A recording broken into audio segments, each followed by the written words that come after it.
நாடாடா உங்களுக்கு நாடில் இப்ப அண்மையில ஒரு பாராளுமன்ற கதிர பேசிச்சு. நான் அதே போல கேட்கிறேன், நாடு வேணுமா மாடு வேணுமான்னு கேட்டாய். அடே நான் ஒன்று சொல்றேன், நாடு வேணுமென்று மக்கள் வாதாடுறது நீ செய்கிற கொடுமையால நாங்க நிம்மதியாக வாழ்வோம். எங்களையும் எவ்வளவு கொடுமை செய்தாலும் நாங்க உடனே கூட சட்டி கட்டி நிரூபிப்போம். நீ உனக்கு நிரூபிச்சாலும் கூட நீ சட்டி பார்க்கறதுக்கு ஒரு நீதி வல்லமை எல்லாம் உங்கள்கிட்ட இருந்தும் கூட கண்ணை கெடுத்து வளர்ந்தது என்று சொன்னால் அதனாலாம் பெறல.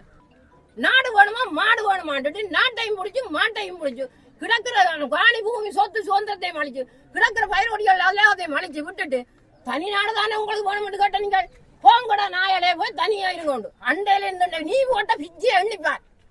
எந்த பிச்சை வந்து இந்த தமிழன் வாழ்ந்தானு இங்க இருந்து அகதியோட ஓடி போய் வெளியில இருந்து அனுப்பின பணத்தை நீ கொஞ்சம் கொஞ்சம் பிச்சு தான் போட்டாய். எங்கள்கிட்ட அழிச்சது எத்தனை என்னால ஆக்க முடியாது, எங்களை ஆக்க முடியாது, உண்மை ஆக்க முடியாது. நீ எங்கட பிச்சையில வாழ்ந்த நீ, நாங்கள் எங்கட கையடிச்சு வாழ்ந்த பரம்பரை சொத்தோட வாழ்ந்தாங்க.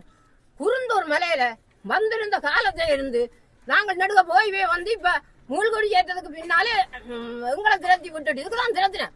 நாட்டையும் பிடிச்சு நாங்கள் விகாரையும் கட்டுவோம் என்ற இங்க கிடக்கிற உரிமை முழுக்கலையும் அழிப்போம் என்றாக தான் எங்களை திரத்தினேன்.